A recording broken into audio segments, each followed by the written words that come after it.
Welcome back to EV News Daily. On the podcast today, Fisker slashes prices in an everything must go sale. We get pricing for the Polestar 4 in the US, and EVs dominate the Car of the Year awards. Plus, stay tuned because later in the show, I'll tell you about not one but two new Xpeng models going on sale now in Europe. Well, good morning, good afternoon, good evening, wherever you are in the world. It's EV News Daily, your trusted source of EV information for Thursday, 28th of March. I'm Martin Lee, and I go through every EV story, so you don't have to.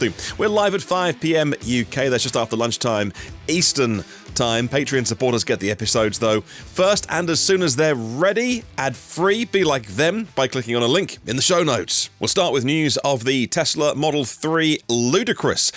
Some pictures coming in from someone who's posted this on X of a car that looks like it's certainly a high-performance version of the Tesla Model 3 in storage in South Korea. Ex-user Alan Gion has posted pictures of a parking lot full of cars still with their plastic wraps on.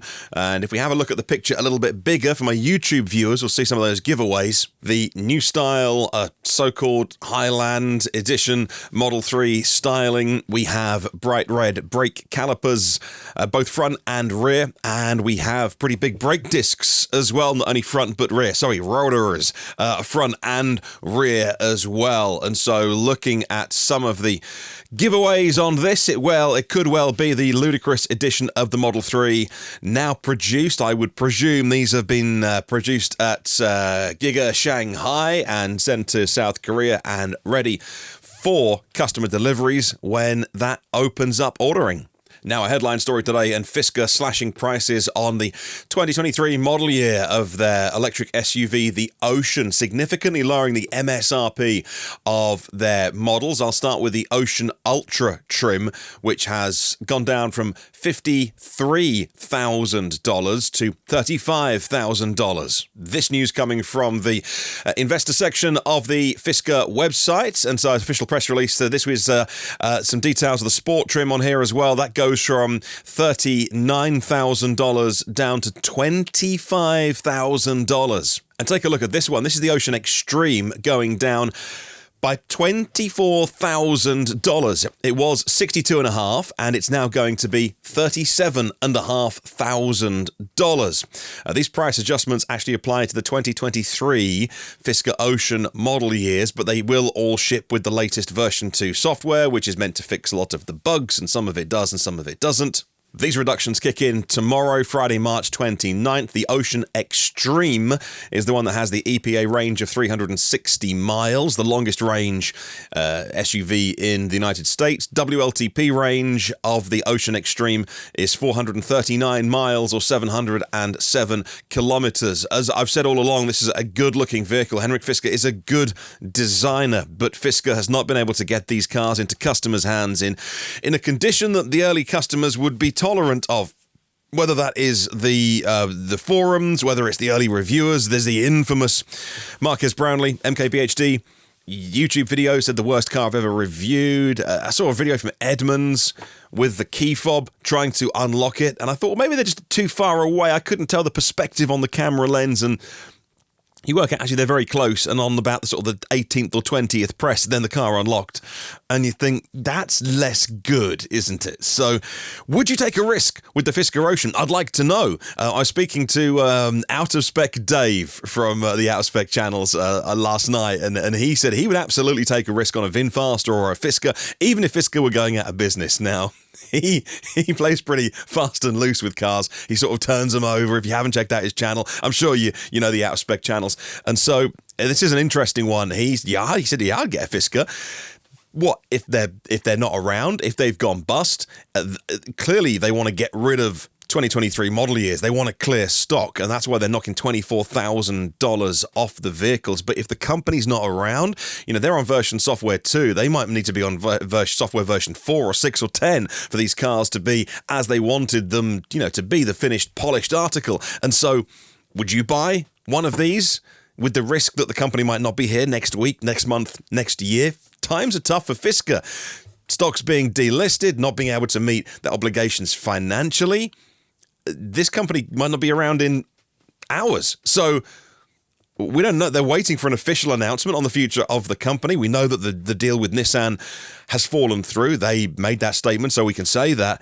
And so, holy bazookas. I don't know if I'd take a risk on this, even if it was $25,000 for a good EV. How much of it, the connected services needs to be working? How much of it needs to be worked on for a year or two with their software dev team just to get it in a state that you're going to be confident that if the company wasn't around, you could still drive that vehicle? Not sure it would be me. Would it be you? Let me know in the comments. Now let's talk about a company that we can probably say will be around for some time in the future, and that's if you buy a Volkswagen ID7 in the US. I don't think you have any worries about them going anywhere, anytime soon. VW's ID7 electric sedan available in the United States in 2 trim levels. There's the Pro S and the Pro S Plus. Now the ID4, you can get your hands on that in a Pro trim, but this is foregoing the base trim, and so Pro S and Pro S Plus for these. These vehicles are going to be made in Germany. You don't get the estate version in the US either, which is a real shame. That's the one I would pick. I think it even looks better as well as being more practical. ID7 will be made in Germany. Battery pack, 82 kilowatt hours. Rear-wheel drive has 282 horsepower. All-wheel drive, 335 horsepower. And VW Group of America's CEO saying that the ID7 and the ID Buzz as well, the minivan, are not going to be major sales contributors, but they will be flagship models for the brand. Now let's talk the World Car of the Year awards, and the team at Kia will be rightfully proud of being picked as the top winner in the World Car of the Year. This is dozens of automotive journalists from all around the world actually driving a bunch of cars and then shortlisting them, and then we find out yesterday at the New York Auto Show that the winner, the Kia EV9, crowned as the 2024 World Car of the Year. It picked up 2 awards actually. It's also the World Electric Vehicle of the Year.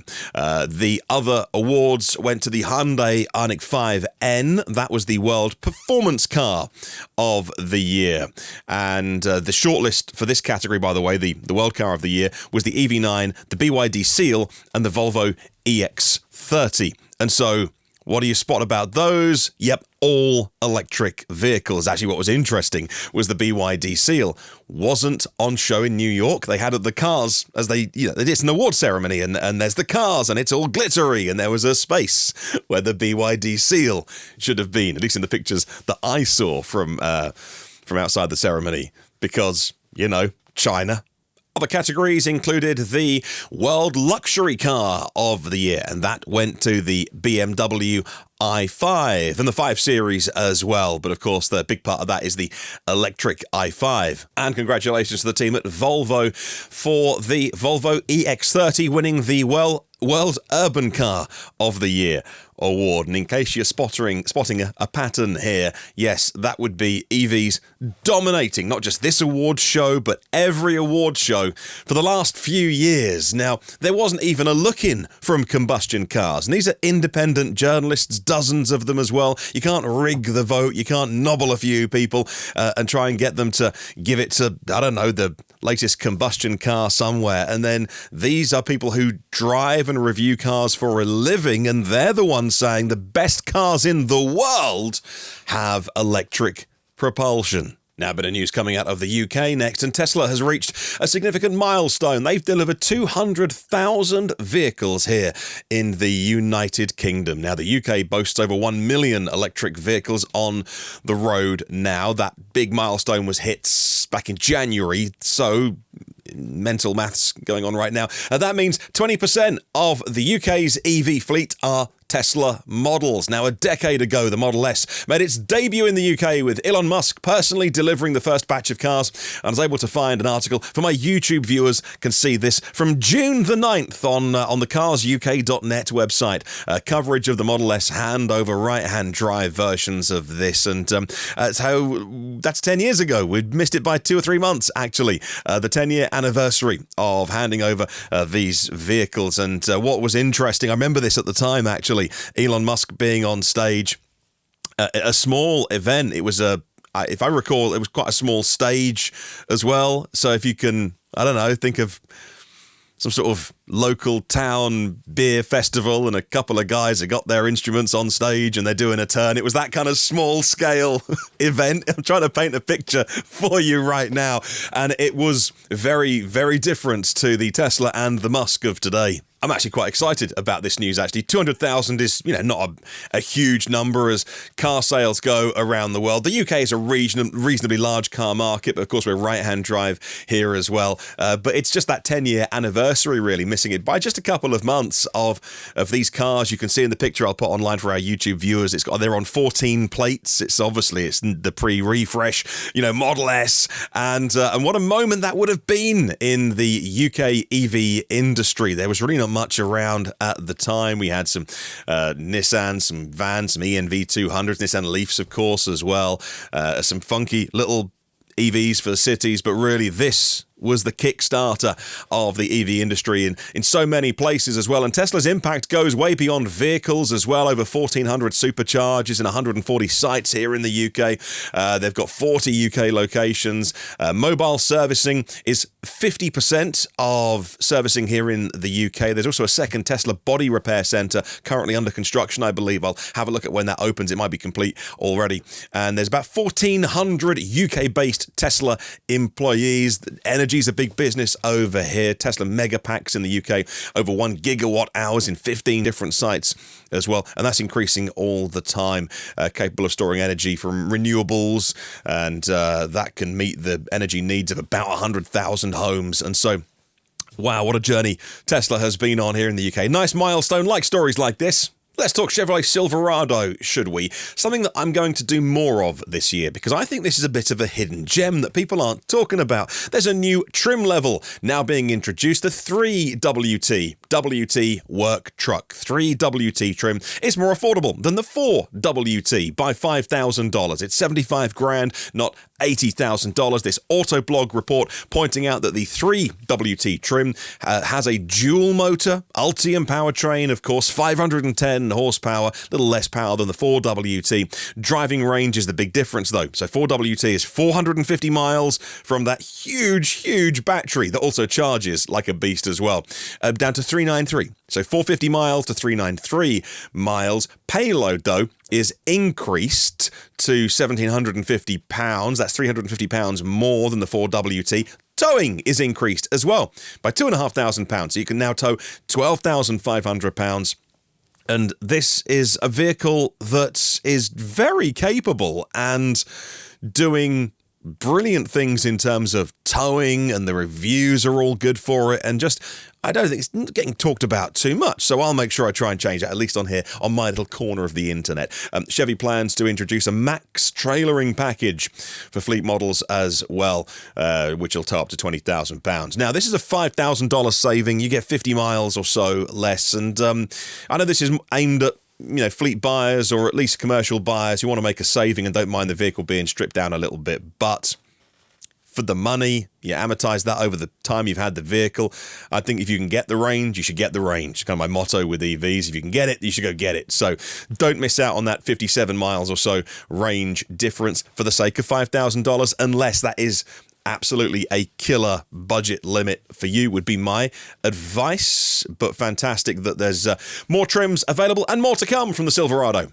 Talking about pricing and Polestar 4 next. The Polestar 4 debuting its pricing in the United States for the North American market, actually, at the New York Auto Show. Entry-level, single-motor, long-range variant. They're all long-range variants, by the way. Starts at $56,300. Some videos online of Thomas Ingenlath, the CEO, unveiling the pricing on screen. It'll say $54,900 for my YouTube viewers, but I think the final pricing, by the time delivery and everything's worked in, is $56,300. Maybe correct me if I'm wrong on that. I always like to give you the price that you end up paying, and that is to get into the Polestar 4, which is an enormously attractive vehicle, and I'm obviously saying that as a new Polestar 2 owner, so I'm just pumping the brand these days. But I'm really impressed with the Polestar 2, and in terms of size and through the range. It kind of goes Polestar 2, Polestar 4, Polestar 3. It's not kind of going up in sequential order in terms of price and size and stuff like that. Polestar set to open orders for the Polestar 4 in April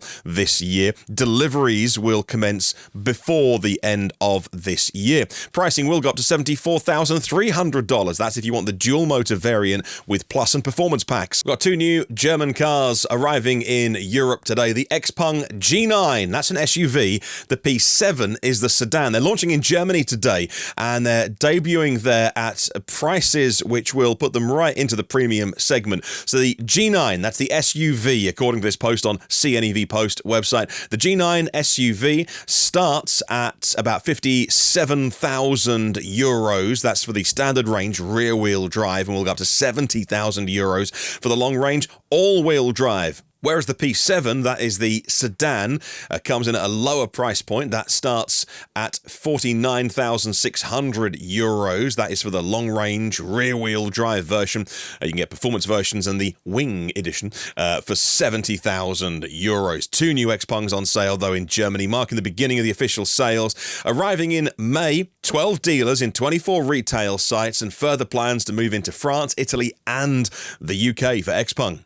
Well, even the most unlikeliest candidates are going electric. In case you wondered if there was ever going to be a holdout, even Ferrari are going electric with some of their models, and Ferrari has now established an agreement with their existing partner SK On, the South Korean company, to supply batteries for their future all-electric models. This news coming in from the Asia Business Outlook team. SK On has been providing battery cells for Ferrari since 2019 for things like the SF90 Stradale, their hybrid vehicle. Ferrari set to introduce their first entirely electric vehicle before the end of this year. Now let's talk electric trucking, and this Electrek report coming out showing that Greenlane is going to build a 280-mile EV corridor for commercial trucking from Los Angeles to Las Vegas, backed by Daimler and BlackRock. Initial charging stations are going to be located in Colton, California, with subsequent stations in Barstow and Baker, extending the corridor to San Pedro, California the following year. The Colton site will have over 60 chargers, 400 kilowatt DC fast chargers for rapid charging medium and heavy-duty electric trucks. The artist impression of this looks so cool, a reminder of the job that's needed to be done with trucking, with commercial vehicles, with the differences that are needed in terms of the scale, the speed of chargers, the grid connection, just the design of how those chargers are laid out with the distance around them and all those kind of things. Now, the additional 200 kilowatt DC fast charging options are going to be available for longer stops, even alongside slower overnight charging facilities for heavy-duty semi-tractors. Plans include the installation of multiple passenger charging ports as well to accommodate maybe some light-duty trucks or even passenger cars at those sites as well. This is the first of what I think will be many, many, many announcements like this of maybe specific routes or specific kind of companies that are coming in and they've got a job to do to move goods between two certain locations, and so they'll fund the investment or they'll get investment in to fund that certain route being built. Other people will be able to piggyback on top of it, or even members of the public able to use as well. But there'll be more, I think, examples like this over the coming years of where certain companies have a route or a problem, they'll fix it themselves, and that just adds to the EV infrastructure. Let's talk China again, should we? Long-term listeners can roll your eyes if you want to. I don't mind. New listeners and viewers of the podcast, well, you haven't heard me bang this drum for the last 5 or 6 years. Well, the Chinese cars are coming, and people have been saying to me, at least in the comments section for years when I talk about electric cars, oh, but they were all too expensive. We need cheaper EVs. So the Chinese said, great, have some cheaper EVs. And then the Europeans went, they need to be more expensive. Add some tariffs. It's strange, isn't it? However, last year in 2023, 19.5% of EVs sold in Europe were actually manufactured, not necessarily branded, but manufactured in China, with projections set to increase to 25% this year. With this report from Transport and Environment, their analysis suggesting that the EU is considering import tariffs to offset the subsidies for Chinese EV cars that are made. They're aiming to encourage local EV manufacturing as well and investment in the European battery supply chain. It is no secret that China does a huge amount to subsidize the EVs that are made there, whether that is direct subsidies and incentives or whether that is instructing state agencies to only buy locally made Chinese EVs, whether it is getting people to retail customers to buy Chinese made either through information campaigns or sometimes through their employers, just direct instruction as well, whether that is using a Xiaomi phone and driving in the future a Xiaomi EV, but a Chinese brand, not just a Chinese-made EV. A transport and environment analysis pointing out that despite the current imports mainly being the likes of Tesla and BMW models made in China, they're forecasting that the actual Chinese brands, who I've just talked about on the podcast already, like Xpeng, will capture 11% of Europe's EV market this year and 20% of it by 2027, with BYD alone aiming for 5% of the European market by 2025. And I'll pop a graphic on screen, some of the T&E analysis that they have done, and you can just see the rapid growth from only pre-pandemic times really in 2019 to the huge growth of not only the cars made in China, the likes of Tesla, of course, Giga Shanghai is a big export hub, but we see the other Chinese color on this graph that I'm showing, at least my YouTube viewers, growing hugely this year, next year, through to 2027. And that will be not the likes of, on this graph, the ones that are named, the BYDs, etc., but so many of the others that are coming in. And not only the big names as well, but some of the smaller, lesser-known names are going to be coming in to the European markets and trying their hand at selling their cars over here.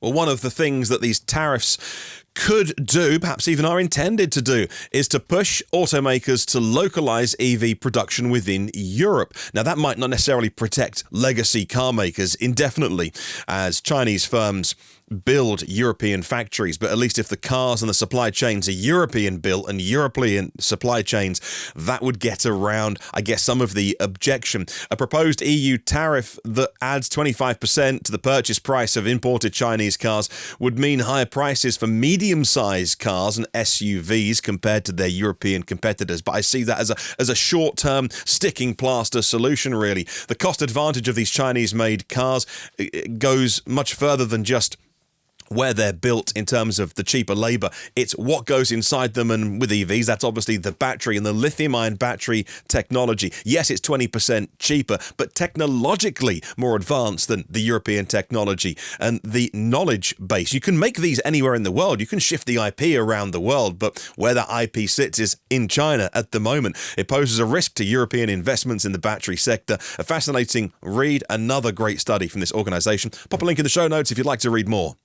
An example of policies that create investment is the US's Inflation Reduction Act, enforcing things like the federal tax credit on EVs, $7,500 off if all the battery constituents are coming from the right countries, and they're made in North America, and the vehicles are made in North America, and inspiring investment in building good, well-paying jobs in many areas that need these kind of jobs. That policy has been, call it protectionist if you will, and I'm certainly someone from outside the US looking in, perhaps enviously, at what your administration has done, which is to court controversy, provide those incentives and subsidies.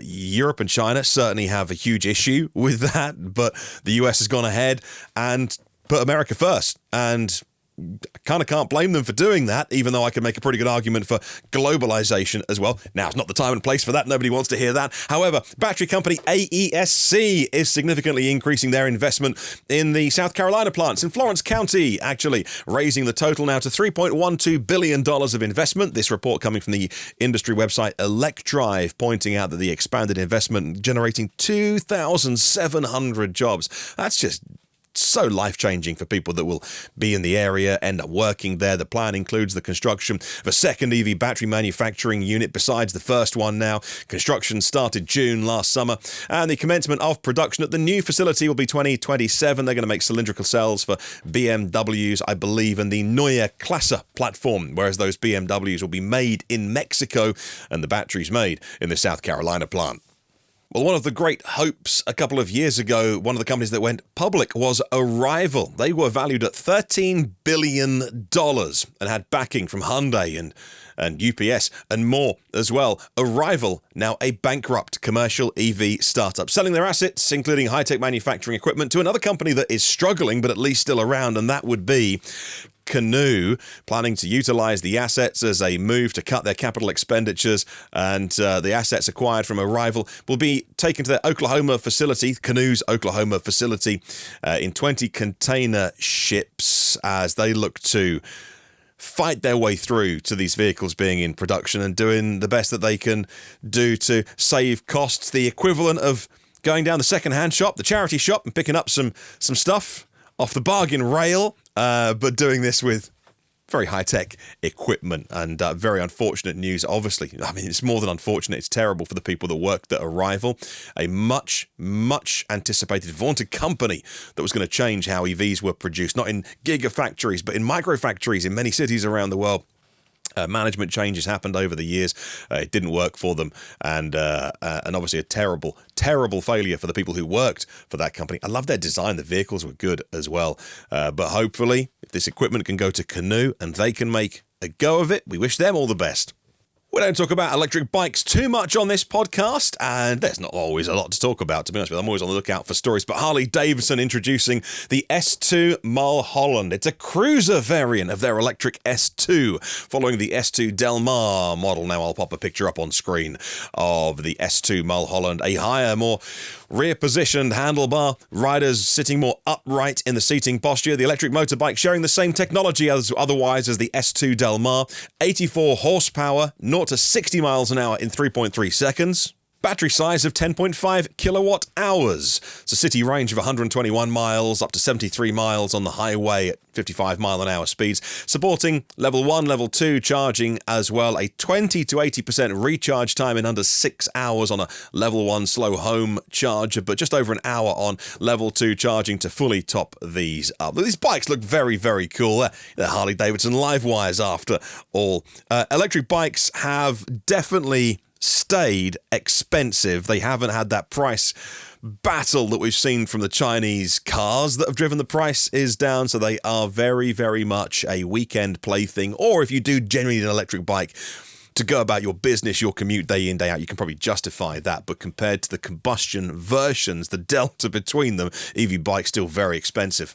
Now, what's the best way to get people to go into EVs? Is it to give them incentives at the point of purchase? Is it to give the car makers money to give off the price of the cars, or do they just pocket that and increase the price anyway? And so one of the things that we do here in the UK is we have a thing called the mandate that is encouraging, well, it's telling anyone who wants to sell a car here in the UK that 22% of your EV sales, of your fleet, of your vehicle registrations must be pure BEV. Now, our Prime Minister did a bit of showboating recently to try and win some votes from the EV haters, and so he's pushing back the 2030 combustion ban to 2035 for new vehicles not being pure BEV, though there was always a loophole in there for plug-in hybrids anyway.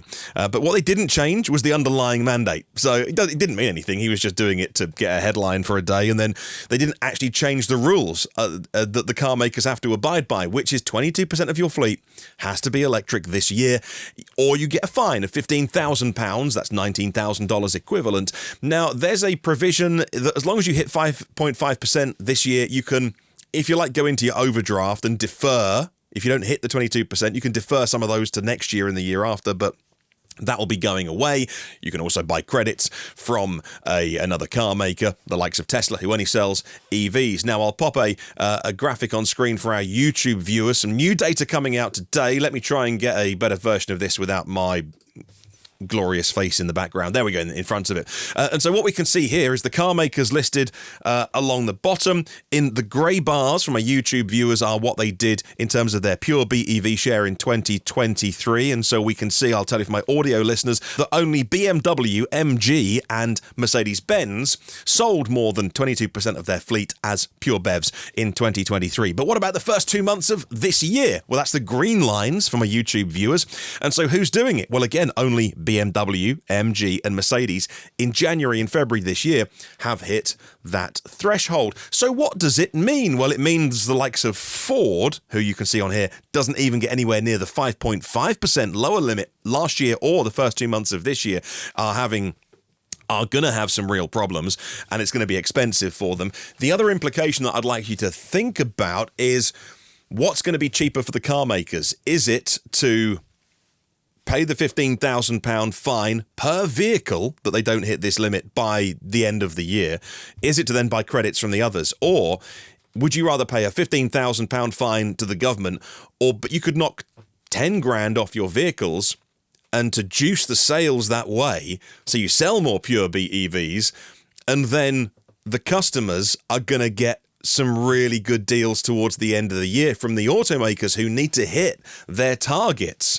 And so have a think about how that works for consumers. It's the way that we're doing it. It might not work everywhere. I think the way it's going to play out in 2024 is going to be fascinating to watch, because I suspect, and it might not play out like this because, like I say, we have some different exemptions that will work their way through in a couple of years. It could well mean that come the end of the year, the companies that are on the bubble or that are not even close have to give stellar deals on Air EVs to shift the stock and avoid the fines. And that's good for the likes of you and I. We'll see how it plays out. I'll come back to this after the summer, and we might well see some pretty decent EV deals out there. And finally, let's talk about some charging news, if you will. And coming out of the US, the National Renewable Energy Laboratory forecasts that level 1 and level 2 EV charging will be 80% of all EV charging by 2030. Well, it's an anticipated 33 million EVs on the road by 2030, necessitating substantial EV charging accommodations. 64% of EV charging will be single-family homes, they predict. Level 1 and level 2 chargers will be the most cost-effective way for people to charge their cars. DC fast charging stations will be 20% of the EV charging requirements. Now, obviously, between now and 2030, it's going to be a rising tide. It'll float all boats. So all types of charging will be increasing. But this very interesting, I think, piece of research coming out a couple of days ago, actually, March 25th, this was published. So sorry for being a couple of days behind on this, but I just came across it. I'll pop a link in the show notes if you'd like to read more from the Office of Energy Efficiency and Renewable Energy at energy.gov. Is a good reminder, I think, from anyone watching this podcast that thinks about charging their vehicle or a future EV that you haven't bought yet and you're watching this for research, is a good reminder that the majority of EV charging will happen slowly. All of the big decisions need to be made with DC fast charging.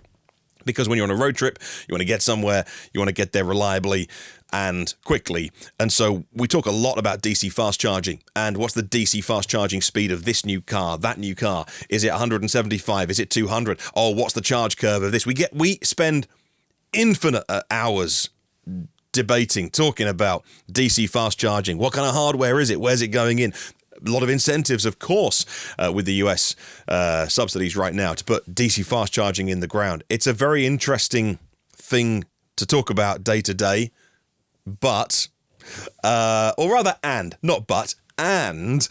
slow charging your vehicle on a bi-directional basis, obviously, it is where the future of energy will be around the world. So DC fast charging gets all the attention, but actually, the big prize for energy companies, for car makers, for battery makers, anyone who is selling energy at the minute to customers needs to think about how do EVs integrate into the grid, because when we all drive EVs, every car on every driveway or parked on every street will be a little mini power station, all plugged in, slowly topping up when they need to, when the grid is clean and green, and slowly discharging when you need to feed energy back into the grid. Maybe even do some energy trading, make some money off of that.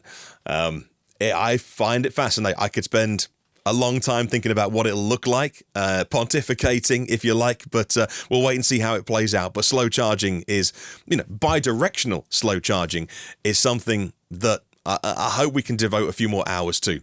Well, that's your podcast for today. Thank you so much for listening, watching maybe on the YouTube version of this. If you are not yet subscribed to the audio version, what are you doing? Because if you're a podcast listener, you know what this is all about. You open up your podcast app, you search EV News Daily, and you subscribe, and it's free, and you'll get it every day, just in case you're not near a screen, so you never miss any EV news. I know how busy everybody is now, and I hope that by me going through hundreds of thousands of stories a day sometimes, and filtering this down into 20, 30 minutes a day saves you time, is useful to you, and that we respect, all of our time, and we're all busy, and hopefully this is something that you find useful. Let me know if it is. You can support the show at Patreon, patreon.com/EV News Daily. Our premium partners, a daily mention for them: Porsche of the Village in Cincinnati, Audi of Cincinnati East, Volvo Cars of Cincinnati East, National Car Charging on the US mainland, and Aloha Charge in Hawaii. Derek Riley from Nevo.ie and the Nevo EV Review Ireland YouTube channel. Octopus Electroverse, global public charging made simple with one app and one map. And LeasePlan Electric Moments, providing all the tools and guidance EV drivers need. Have a good one. See you tomorrow. And remember, there is no such thing as a self-charging hybrid.